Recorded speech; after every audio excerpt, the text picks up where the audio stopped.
Saya ingin katakan sama Anda, tidak ada tafsir yang benar. Yang benar adalah yang ditafsirkan. Yang benar adalah Qur'annya. Tafsir Quran tidak ada yang benar-benar benar. Artinya, Qur'annya benar mutlak, tafsirnya benar relatif. Jadi jangan sombong dengan tafsirmu, jangan sombong dengan madhabmu, jangan sombong dengan aliranmu, jangan sombong dengan apapun. Karena semua bisa salah. Kecuali Anda Rasulullah, Anda bisa salah. Kecuali Anda malaikat, Anda bisa salah. Termasuk saya. Makanya jangan nganut saya. Saya sudah berkali-kali ngomong seperti itu. Kadek mengkultus aku tak buka kadokku. Sudah berapa kali saya ngomong seperti itu. Ya jelas ya Mas ya. Anak-anakku semuanya, Assalamualaikum warahmatullahi wabarakatuh. Ini kita punya lorong-lorong ilmu yang luar biasa. Ada Mas Yok Kuswoyo. Kalau Anda tidak bisa memasuki lorong itu, Anda mengalami kerugian sangat panjang. Anda kenal Mas Yok, pasti kenal juga Mas Yon, Mas John dulu, terus Mas Tony dan Mas Nomo sama Mas Muri. Nanti kita akan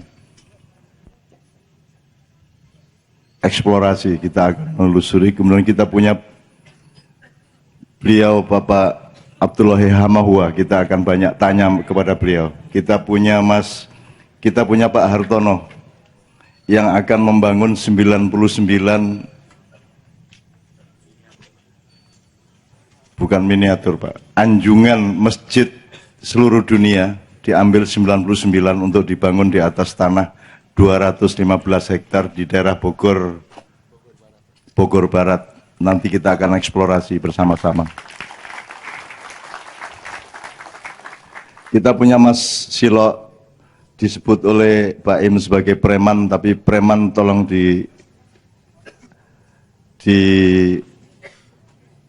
diingat-ingat, denotasinya itu free man, orang yang merdeka, gitu ya.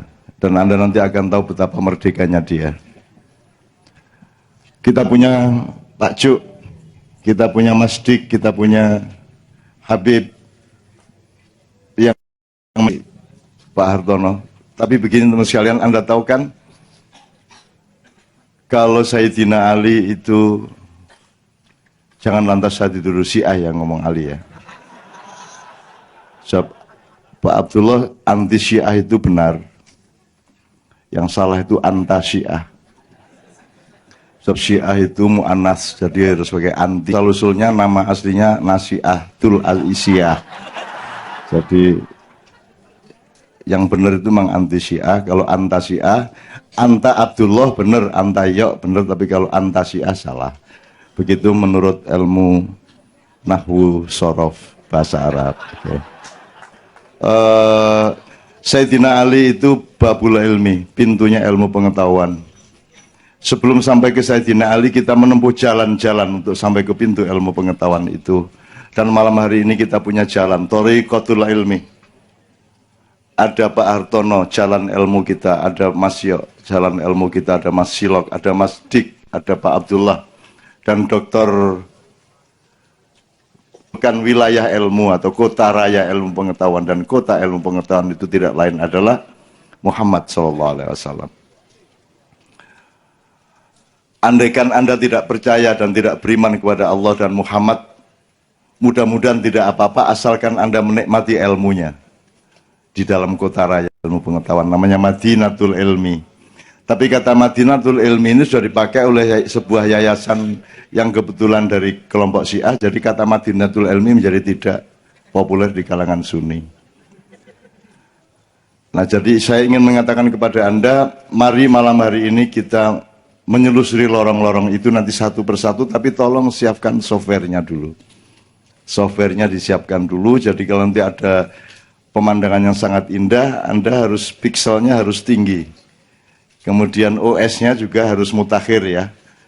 Terus aplikasi untuk Photoshop-nya, Corel Draw-nya segala macam harus yang paling update ya, supaya Anda tidak, atau InDesign atau apapun saja ya, supaya nanti kita tidak ketinggalan, supaya Anda pulang itu Anda menikmati pencarian Anda. Mohon diketahui bahwa tidak ada manusia yang benar-benar gimana ya bahasa Indonesianya, sing tenanan bener itu tidak ada, kecuali Allah, para malaikat, dan Rasulullah SAW, dan para nabi serta rasul yang lainnya. Tidak ada seorang pun yang pernah sampai kepada kebenaran yang sejati. Andaikan pun dia merasa sudah sampai ke kebenaran sejati, sebenarnya dia masih belum.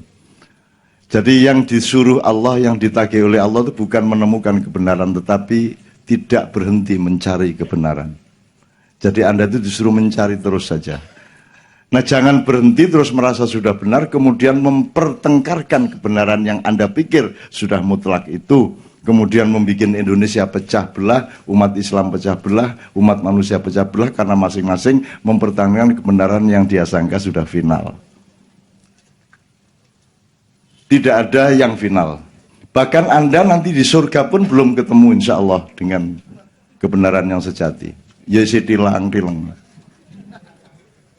Karena kebenaran sejati sesungguhnya hak prerogatif Allah.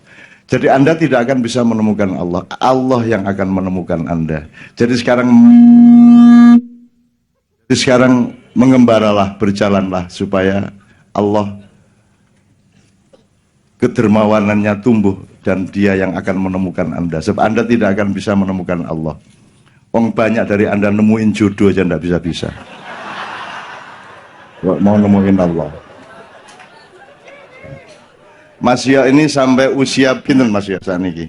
Belum tahu. Oh, belum tahu. Sampai usia agak di atas saya, itu pun masih terus mencari, tidak pernah berhenti. Nah, jadi Bapak sekalian, kita tingkatkan software dulu, nanti saya akan perkenalkan satu persatu. Saya akan langsung tanya-tanya kepada Ustadz Abdullah, karena beliau pegang sejarah, beliau pegang konstelasi, beliau pegang macam-macam. Tapi saya tidak akan tanya yang sensitif, yang ada hubungan dengan Taipan dan KPK. Saya tidak akan tanya itu karena saya sudah mengetahuinya. Saya cuma tanya begini, oke, teman-teman sekalian, Mas Dik tadi mengajak Anda untuk Qul huwallahu ahad, Allahu samad, lam yalid walam yulad walam yakul lahu kufuwan ahad, dengan lagu yang eksperimental, dengan lagu yang mutakhir, di luar qiraah sab'ah, tapi juga bukan qiraah Islam Nusantara. Jadi itu tadi bagus. Dan kalau Anda berqiraah mau pakai lagu apa saja tidak ada masalah. Kalau perlu Anda transfer dari lagu-lagunya para jin yang korek, Anda bawa ke sini tidak ada masalah. Pakai lagu apa saja tidak masalah, tidak pakai lagu juga tidak masalah. Yang masalah adalah kalau Anda membaca tidak dengan tajwid yang benar.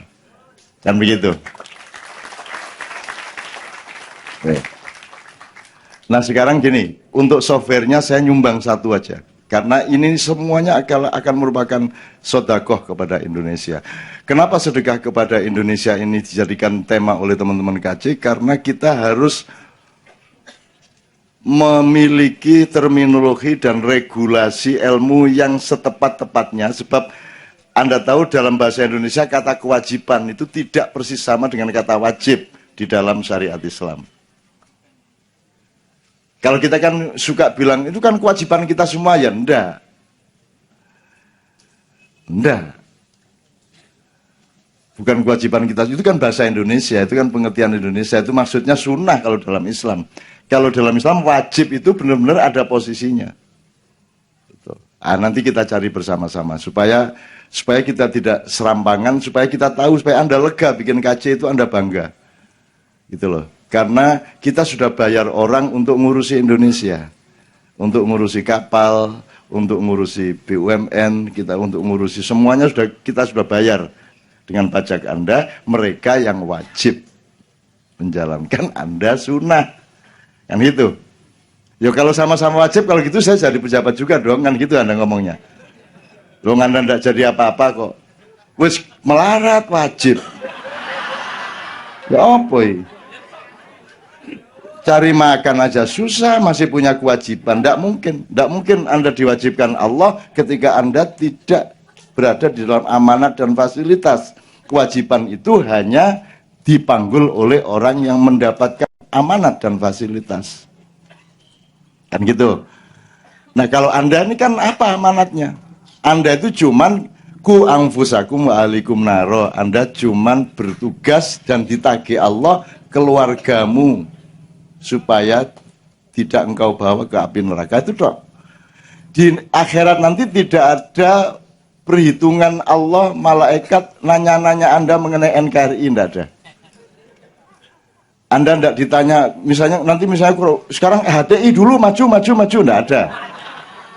NO dulu maju, tidak ada. HMI, tidak ada. Tidak ada urusan HMI di akhirat. Yang ada adalah urusan akhlakmu. Yang ada adalah perilakumu, amal solehmu, salah benarmu secara individu. Jadi tidak ada golongan-golongan. Dulu Romo Magnis Susino mengatakan dalam sebuah acara Lailatul Ijtima di rumah Gus Dur, dia mengatakan nanti kalau saya ternyata sebagai Romo Katolik saya salah, nanti saya ditanya malaikat, saya akan bilang pokoknya saya ikut rombongannya Gus Dur. Itu kata Romo Magnis, Frans Magnis Susino. Loh, ndak ada rombongan di sana. Ndak ada rombongan, yang ada rombong. Nek wong Madura kan sate dan rombongnya gitu kan. Oh, asik tenan. Ndak ada rombongan, Anda lahir sendirian, lahir rombongan. Protol ndak ada. Meninggal juga sendirian, jadi tidak ada pertanyaan mengenai Syiah kecuali menjadi pelengkap penderita. Tapi tidak ada pertanyaan substansial mengenai Syiah, mengenai Sunni, PKB, Indonesia Raya. Tidak ada negara, tidak ada masalah di hadapan Allah.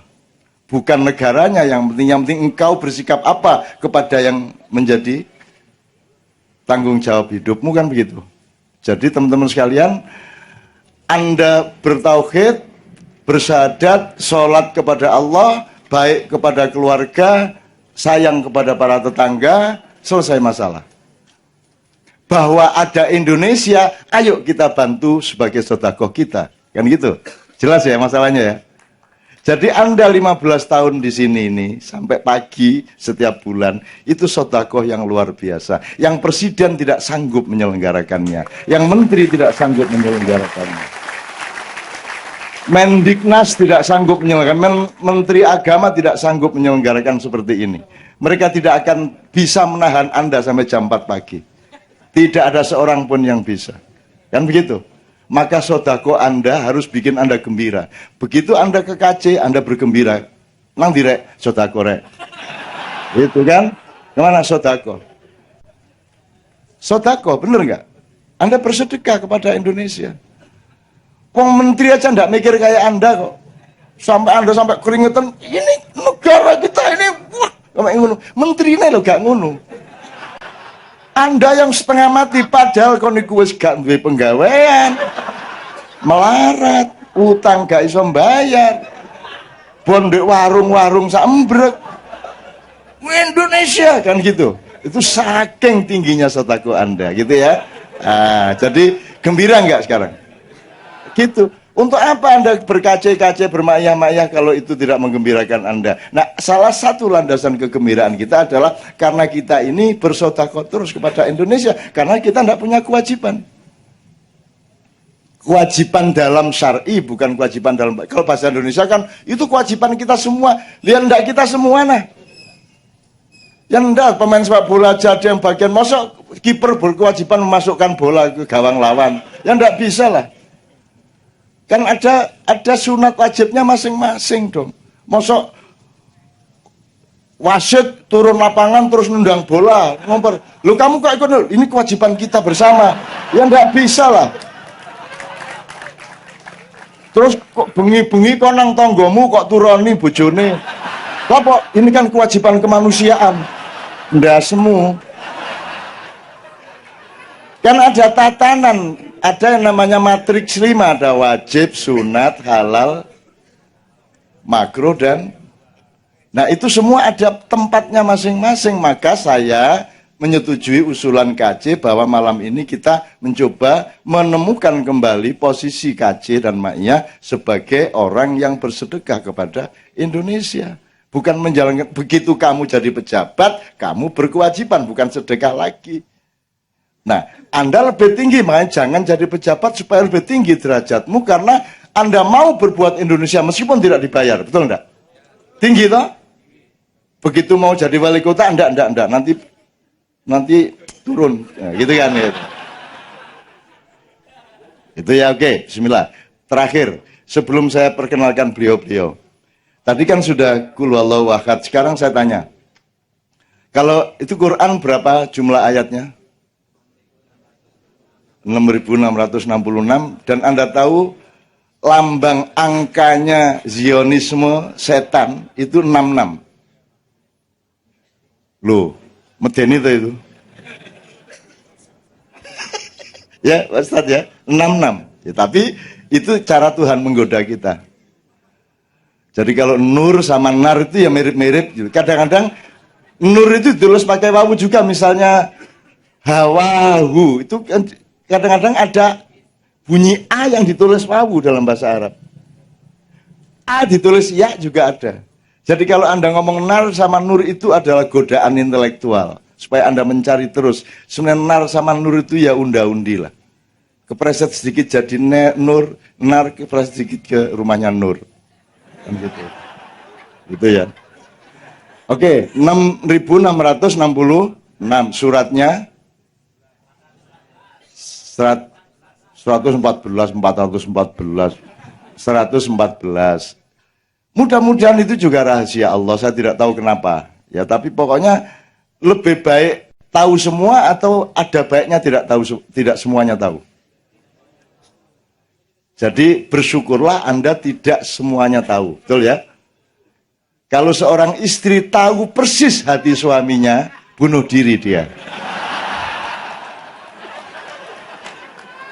Bener nggak? Kalau aku tahu persis isi hatimu sekarang, aku pulang langsung. Kan begitu? Jadi alhamdulillah di samping ilmu, kita juga diberi oleh Allah ketidaktahuan. Dan ketidaktahuan itu bagus. Maka dibutuhkan aurat. Aurat itu sesuatu yang ditutupi. Justru yang terindah itu yang ditutupi. Kan gitu? Nah, kalau sesuatu tidak terlihat, jangan dipikir tidak ada. Tidak hanya manusia, juga di dalam peta sosial, peta politik, peta kebudayaan. Jangan dipikir kalau tidak kelihatan di TV itu dia tidak ada. Jangan dipikir kalau tidak ada di media itu dia tidak merupakan sesuatu yang berbahaya. Itu namanya aurat. Namanya aurat. Dan Anda setuju toh bahwa manusia disarankan Allah untuk menutupi aurat? Bayangkan kalau enggak. Wis bayangno, wis bebas aurat, wis. Iya nek wedok. Nek lanang iku lho. Dan nek gondal gantilan. Itu aja udah gembira kok kita, ya enggak? Nggak punya uang banyak, nggak masalah, bayangin itu terus gembira. Enaknya ya Allah maknya ini. Oke, 114. Oke, sekarang saya singkat supaya kita segera bisa berinteraksi dengan beliau. Anak-anakku yang rebana tetap siap ya Dek ya, nggak apa-apa ya, sampai ya belajar tirakat ya. Belajar tirakat ya. Belajar tirakat. Ojo turu sore ya. Kaki gitu ya, belajar.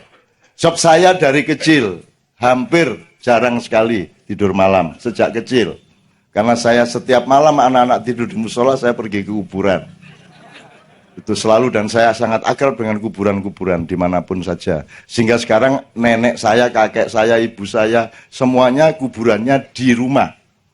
Disitulah anak-anak sekolahan belajar, disitulah anak-anak musola belajar, tidur ya di situ, jadi di samping kuburan. Di Jombang di rumah saya kuburan itu tidak angker, kuburan itu teman sehari-hari. Jadi tidak perlu bikin gedung DPR di depannya dibikin kuburan, supaya anggota DPR begitu masuk ingat mati. Nggak usah. Selamat datang Beben. Gitu ya. Jadi teman-teman sekalian, untuk meningkatkan software, saya tanya, kalau Anda baca Quran pertama, apa? Dari kanan loh ya, dari kanan. Bukai gak ngene tapi ngene rek. Gitu ya, dari kanan. Pertama apa? Al-Fatihah. Setelah Al-Fatihah, waladhdallin amin. Bismillahirrahmanirrahim. Masuk Al-Baqarah ya, sampai sekarang masih memimpin Indonesia. Karena panjang suratnya. Hampir 3 juz. Makanya panjang. Al-Baqarah itu sapi betina gitu.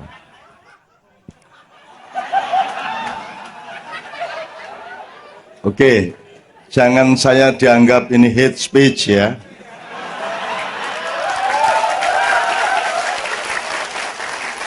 Karena sudah jelas hate speech hasilnya pasti permusuhan. Yang saya omongkan hasilnya adalah kegembiraan bersama. Yang gitu ya dah. Jadi love speech gitu ya.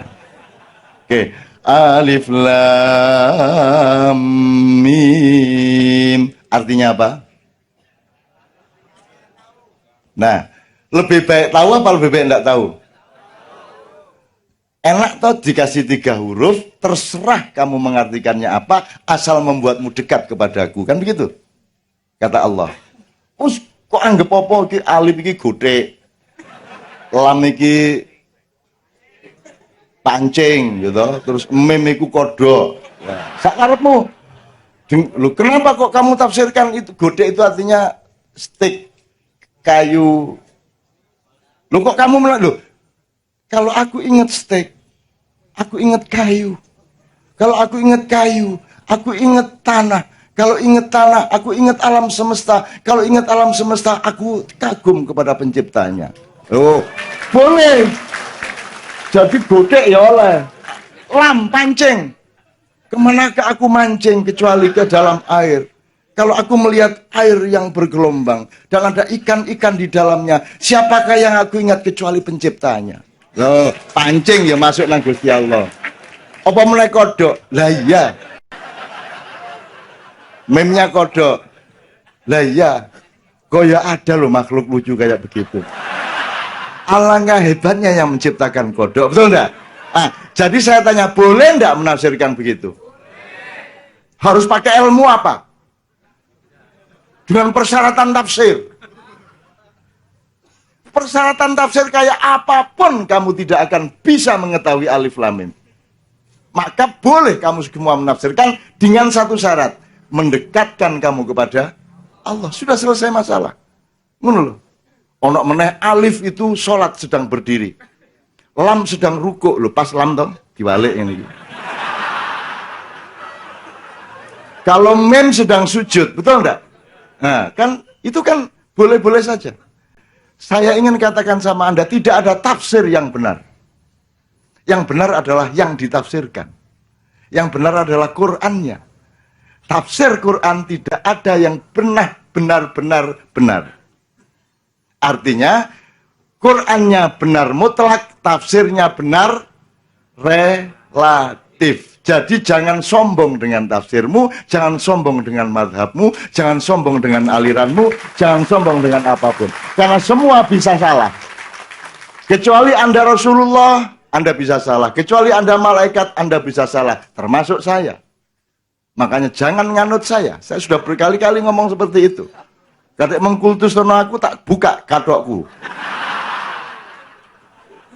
Sudah berapa kali saya ngomong seperti itu. Ya jelas ya mas ya. Oke, sekarang saya tanya sama Ustadz. Jadi alif lam mim tadi, jelas ya. Alhamdulillah Allah cuma ngasih 3 huruf yang kita bebas mengartikannya. Supaya mendekat kepada Allah. Hasilnya menjadikan kita lebih dekat, lebih kagum, lebih takjub, lebih, pokoknya lebih apa ya? Ya lebih dekat lah, lebih dekat lah. Nah, baru kemudian ada kata dan kalimat dzalikal kitabu la raiba fihi hudan lil muttaqin. Oke. Tidak ada keraguan-raguan padanya. Nyanya apa itu? Loh, Al-Quran, la raiba fihi, hinya Al-Quran. Tidak ada keraguan padanya si Al-Quran itu bahwa dia merupakan hudan untuk muttaqin. Hudan lil muttaqin. Sebelum saya tanya kepada Ustadz Hehamahwa, pokoknya Quran itu hidayah, petunjuk, inspirasi, ilham, pencerahan, dan lain sebagainya. Untuk siapa? Untuk yang bertakwa. Dengan kata lain, tidak untuk yang tidak. Wis piye sakarmu. Dadi nek kowe ora bertakwa, tutupen Qur'ane. Karena sudah jelas, ayat pertama sudah bilang ini petunjuk untuk yang bertakwa. Yang tidak bertakwa, kamu nerusin tidak ada gunanya. Jadi kamu sekarang di rumah, di kampung tidak usah baca Quran. Kalau dimarahin sama kiai, kok tidak baca Quran? Tidak ada gunanya, saya belum bertakwa.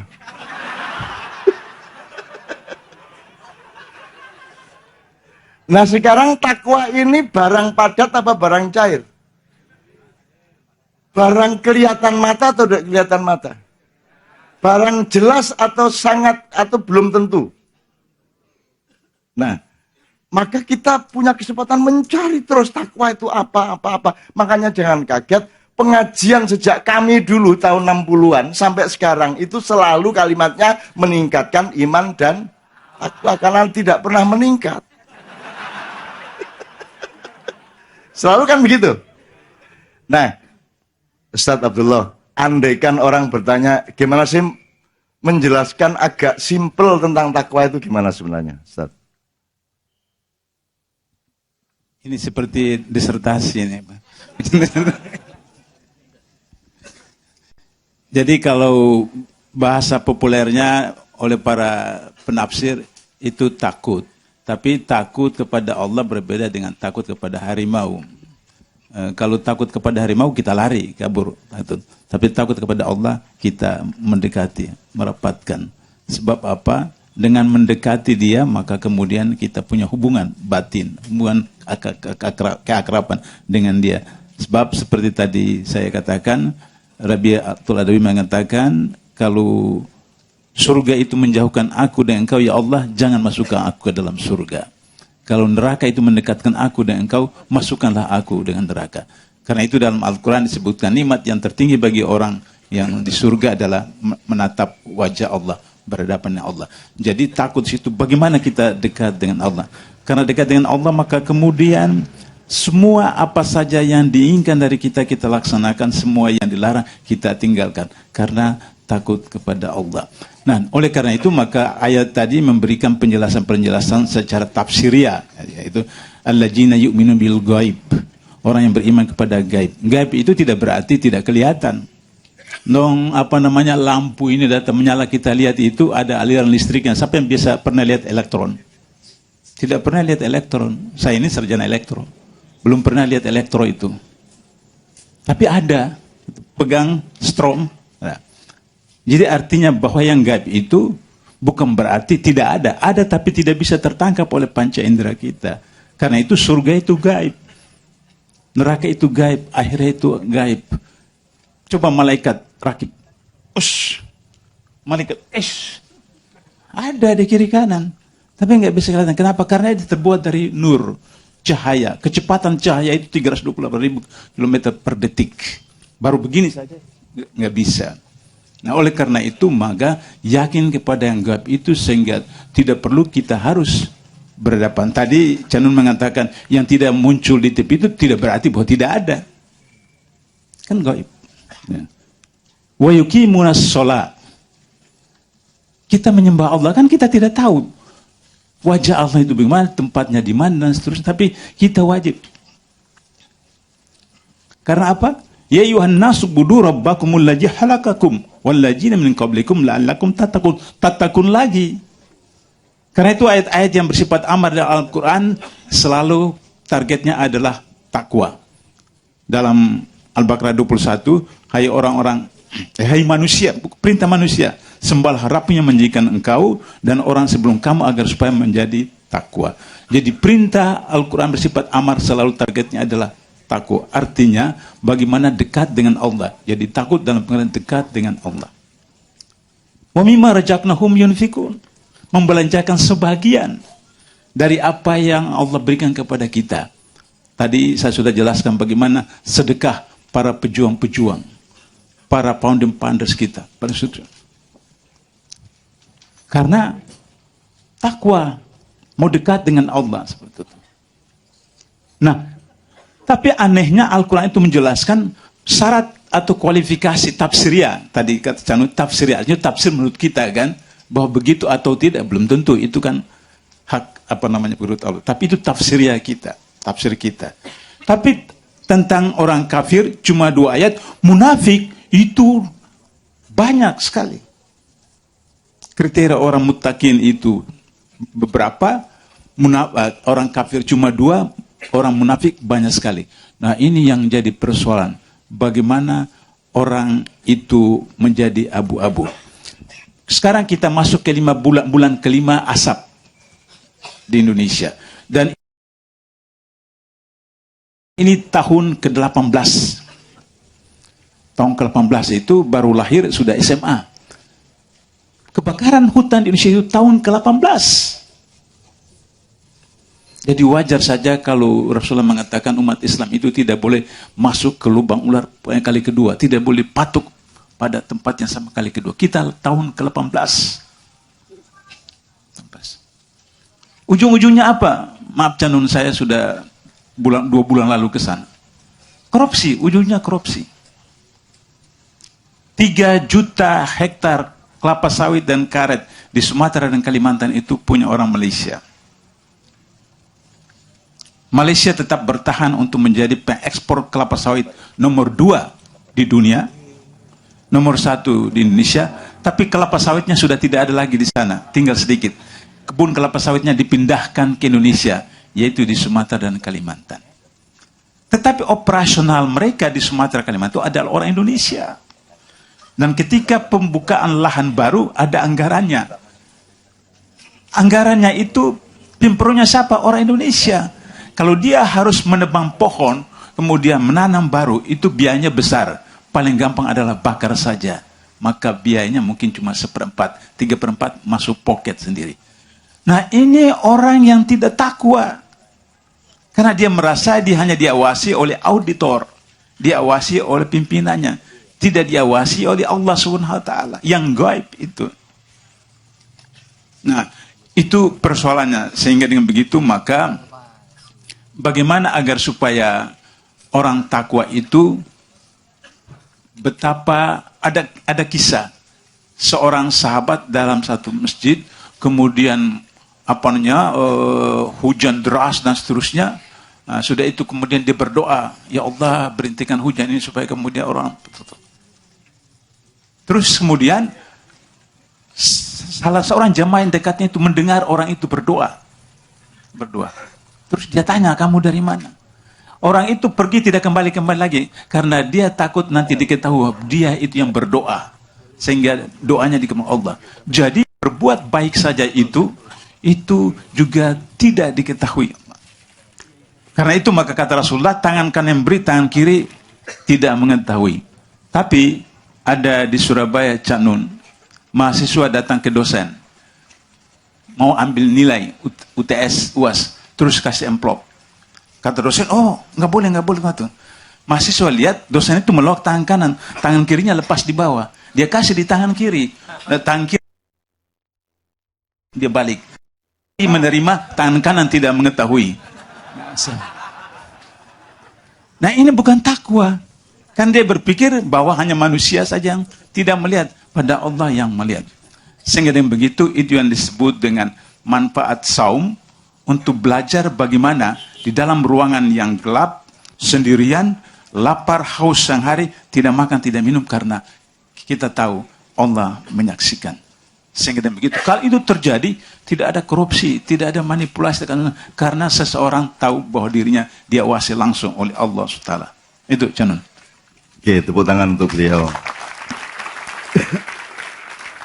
Kita sangat berterima kasih. Begini Pak, ini saya ngerespon sedikit untuk bisa meneruskan apa yang saya maksudkan dengan potongan ayat itu. Jadi kalau tangan kanan memberi, tangan kiri jangan sampai mengetahui. Tadi pernah kita ceritakan di sini, tokoh kita, sahabat kita, Bang Azhadi Siregar. Cintaku di Kampus Biru itu sampai mengatakan begini-gini loh, yang namanya ikhlas itu. Jangan sampai orang tahu kita berbuat baik. Bahkan kita sholat pun jangan sampai ketahuan oleh Allah. Tuh, saking ikhlasnya itu. Terus Allah, dapurmu ya. Ayo mesti rono aku ya. Aku maha tahu kok, kan gitu kan kira-kira ya kalau kita apa simulasikan. Oke. Nah, Pak Abdullah, saya ini teman-teman Ma'iyah ini kan tidak pernah saya kasih lengkap. Saya cuman kasih gejalanya. Nanti mereka akan cari sendiri di rumah. Jadi kita cukup potongan hutan lil muttaqin. Udah nanti mereka cari sendiri. Sebab itu inputnya. Outputnya adalah alladzina yu'minuna bil ghaibi wa yuqimunus shalat wa mimma razaqnahum yunfiqun. Itu outputnya. Jadi aplikasi dari takwa itu. Yang sekarang kita sedang perdalam untuk meningkatkan software adalah bahwa yang menerima hidayah dari Allah itu hanya yang bertakwa. Artinya takwa itu merupakan OS utama dari jiwamu untuk mendapatkan takwa. Kalau kamu tidak pakai OS itu, nanti kamu dapat informasi tapi bukan hidayah. Ada bedanya berita sama hidayah. Banyak berita tapi belum tentu hidayah. Anda mungkin punya ide macam-macam, dikasih Tuhan juga, tapi belum tentu itu hidayah. Jadi hidayah itu adalah gabungan antara informasi Allah tapi juga kehendak dan cinta Allah kepada kamu. Banyak orang dikasih tahu itu tidak karena cinta, justru karena dia mau mencelakakan. Wa may yudlil fala mudhillalah wala hadiyalah. Kalau Allah ingin menyesatkan seseorang, tidak ada yang bisa memberinya petunjuk. Kan begitu. Itu tiap Jumatan kita dengar. Dan sampai hari ini belum ada khotib yang berani terang-terangan mengatakan bahwa Allah itu maha menyesatkan. Nggak enak sama Allah. Pekewuh. Loh enggak, aku ini maha penyesat. Anak ini al-mudhil. Saya ini al-mudhil. Aku ini maha menyesatkan kepada orang yang memang pantas saya sesatkan. Kan begitu. Terang-terangan aja memang seperti itu. Dan saya khawatir Indonesia ini sedang ditingkatkan penyesatannya oleh Allah kepada kita. Bukan hidayah. Mudah-mudahan saya salah. Oke. Nah gini Pak. Kalau terjemahnya awalnya takut tadi ya, kalau pakai kosakata takut. Sebenarnya di dalam Al-Quran, takut itu lebih dekat ke kata khauf. Khauf, akhafullah inni akhafullah ya. Khaufun alaihim, la khaufun alaihim walahum ya khauf. Khauf itu terus oleh orang Jawa diterjemahkan menjadi khaufiyah. Kopiah. Jadi orang pakai kopiah itu sebenarnya merupakan simbol dari takutnya dia kepada Allah. Khaufiyah. Khofiyah terus dipelesetkan jadi khofi. Khofi. Kalau khofi ono meneh. Ya tapi ini pelesetan re, ojo tuh. Iki nek wong Madura jarine pelesetan. Pak Abdullah belum dengar ini. Bahwa orang Madura sangat suka sama Ma'iyah. Kenapa? Karena Ma'iyah itu penuh pelesetan. Dik, belum pernah dengar toh. Orang Madura tuh bilang plesetan aja enggak bisa. Pelisetan. Ya. Dan itu seneng banget yang dengerin itu. Jadi orang Madura dapat pahala karena ketidakmampuannya mengucapkan. Gusdur aja enggak bisa kok Gusdor. Eros Irus. Ya Eros ruang samu Eros ya sing gawe nyeduk jangan ya. Eros Jarut ya apa. Wis gak apa-apa. Oke, jadi maksud saya gitu ya, supaya teman-teman software utama orang hidup itu takwa. Nah, takwa ini ada unsur takutnya. Tapi dia ada dialektikanya. Takut apa? Misalnya takut ditinggalkan Allah, takut terpisah dari Allah, takut dimarahi Allah, takut dimurkai Allah. Jadi takut tidak bisa berdiri sendiri. Kan gitu. Dia harus ada konteksnya. Nah mungkin harus kita cari dimensi lain dari takwa itu apa. Ini bisa beribu-ribu. Bisa ada 2.500 definisi takwa dan itu boleh. Asal mendekatkanmu kepada Allah. Kan begitu. Jadi saya usul satu kata aja deh. Takwa itu pokoknya nempel. Itu aja deh. Sama Allah itu nempel terus Anda itu. Ngerti nggak? Nempel maksudnya gimana? nggak mau pisah, nempel terus. Ngapain aja nempel sama Allah. Ya memohon perlindungan, ya menjadikan Allah sebagai pertimbangan, pokoknya nempel terus. Itu. Tapi terus jangan dipotong, terus nanti di YouTube MH menerjemahkan takwa adalah nempel.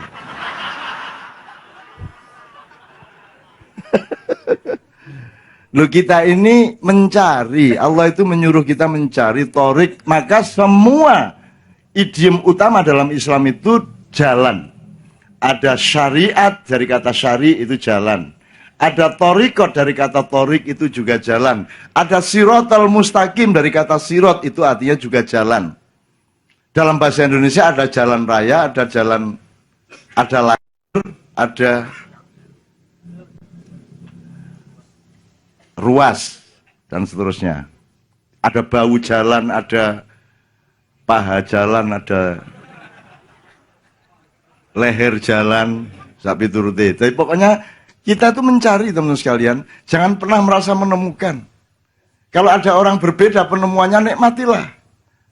Anda harus mendengarkan semuanya. Semua Anda dengarkan. Yastami'unal qaul. Tanda-tanda orang mendapat hidayah dari Allah adalah dia bersedia mendengarkan semuanya, kemudian mengambil yang terbaik untuk dia laksanakan. Az-Zumar ayat 18. Pas apal lagu. Pas gitu, kebetulan. Itu ya teman sekalian. Nah sekarang terakhir sekali setelah beliau sudah menjelaskan takwa, nempel ya pokoknya. Jangan nggak nempel loh sama Allah, nempel terus ya, nempel terus. Gampang toh sekarang. Tapi ojo terus khutbah kok ganti nempel katanya. Ittaqullah haqqa tuqatih, nempelullah wal nempel. Wala tamutunna illa wa antum muslimun. Jangan diganti nempel, tetap takwa, tapi pemahaman kita supaya ada shortcut kultural dan intelektual, nempel kan lebih gampang, Mas. Kayak kata gaul itu ciptaan Gusmi. Kata gaul itu ciptaan Gusmi, waliullah, Kiai Ploso, Kediri. Itu yang ngomong Gusmi pertama gaul. Jadi kalau Anda apal gitu-gitu asik loh.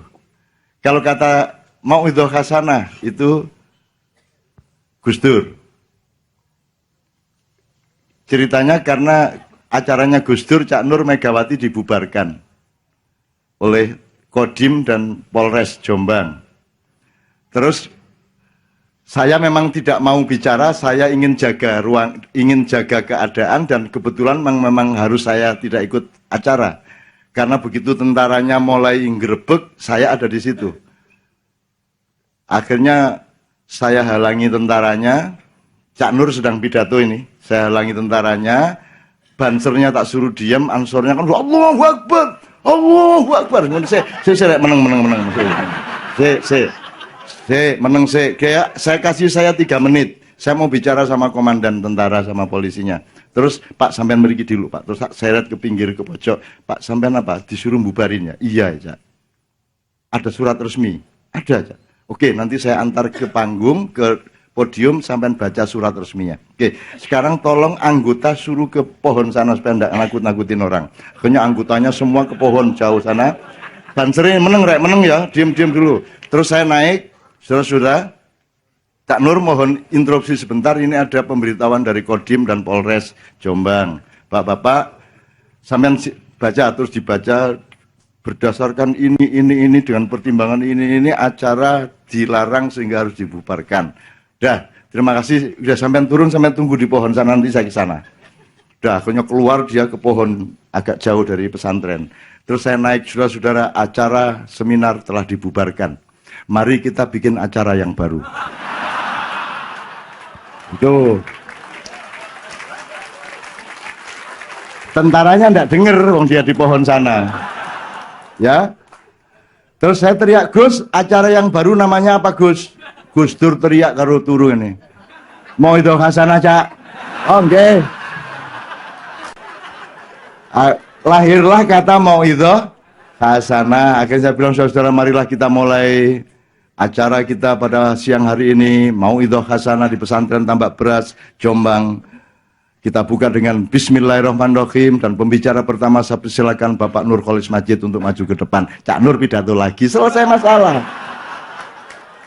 Selesai masalah. Nah itu liriknya. Kalau gaul dari Gusmi, Mauidho Hasanah dari Gusmi. Kalau Maulid Nabi dari Bung Karno. Bung Karno ngobrol sama Yai bapaknya Gus Dur, sama Yai Fabasbullah, ngobrol gini.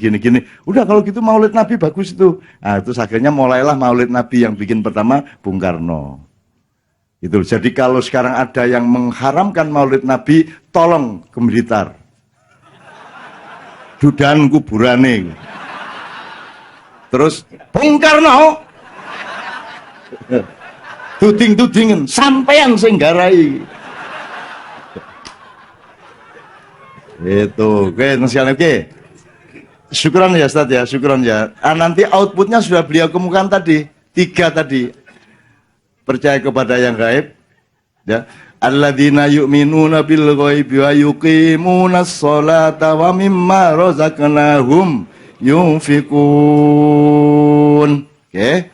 Sekarang ayat terakhir kalau sampean sudah khatam apa? Bismillahirrahmanirrahim. Qul a'udzu birabbin nas, malikin nas. Ayo.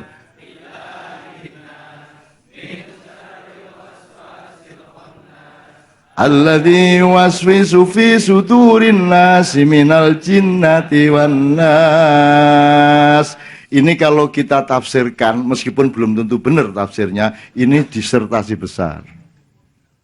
Ayat terakhir. Udah gini aja, tak ambil satu supaya software kita jadi, setelah itu kita nanti Mas Yok puncaknya. Sampai gak apa ya Mas Yok ya, sampai puncaknya Pak Hartono dulu, terus nanti Mas Silo.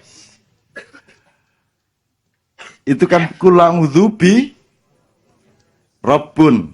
Jadi Allah tampil pertama sebagai Rabbun. Katakanlah aku berlindung kepada Rabbunnya manusia. Betul enggak? Birob bin nas. Kedua, Malikin nas, raja dirajanya manusia. Ketiga, Ilahin nas. Oke. Kok urutannya gitu ya? Kok Rabbun dulu baru Malikun baru Ilahun? Ada yang nafsirin? Spontan aja. Kok ndak ilah dulu terus baru Malik terus baru Rabbun atau gimana urutannya? Kok Allah ngurutnya kayak gitu kan ada maksudnya? Kira-kira bahwa tafsir kita mungkin ndak tepat amat ndak masalah. Sebab Anda masuk surga dan tidak masuk surga itu bukan karena Anda salah atau benar, tapi karena Allah merahmati Anda. Gitu loh. Karena Allah masih kon pecah ndasmu sujud kok gini. Kalau Allah tidak merahmati Anda tidak masuk surga. Allah menyatakan sendiri, engkau masuk surga bukan karena amal usahamu, tapi karena cintaku kepadamu. Kan begitu? Memang gitu Allah, cok dibantah. Nggak terima dadi Allah dhewe kono. Allah nggak usah dibantah, dia yang punya.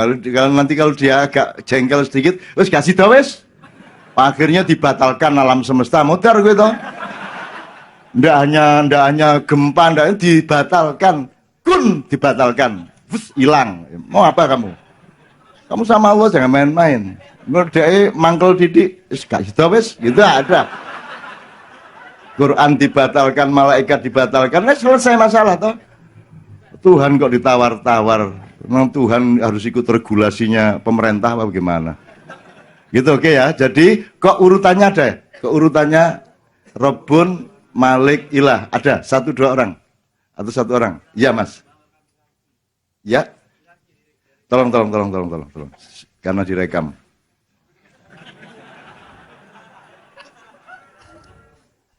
Menurut saya Langsung.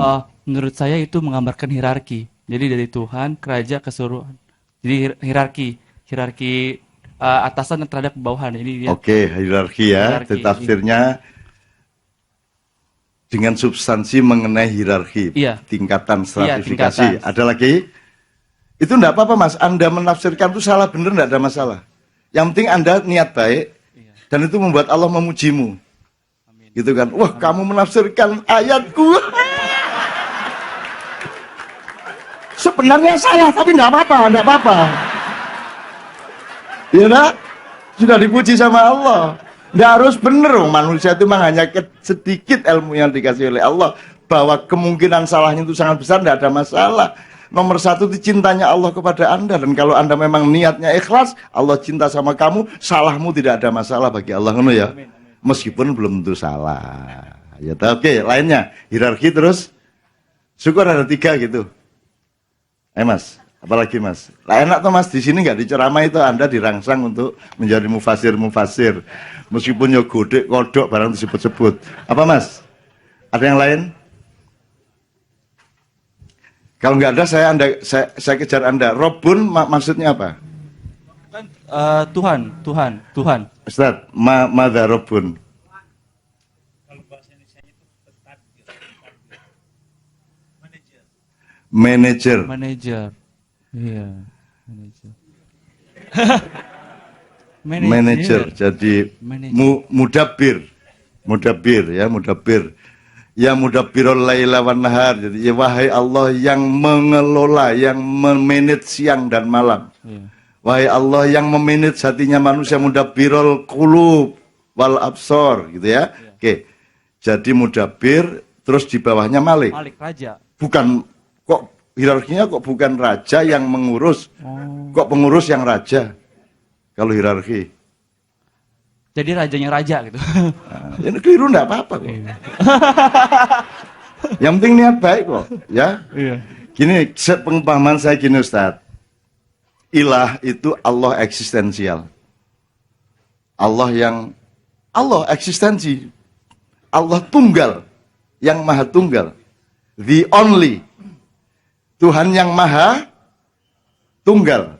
Bukan hanya Esa, kalau Esa ada 2, ada 3. Nanti enggak dibantah karo Mas ya. Jadi enggak apa-apa. Nek Eka 1, nek Esa bener ya. Sip, oke, ora apa-apa. Nanti malaikat tanya, "Kon jare bantah-bantahan karo ya nggih." Kuwi kok mek carane menungso nggih wis padha menungso padha gak benere kan.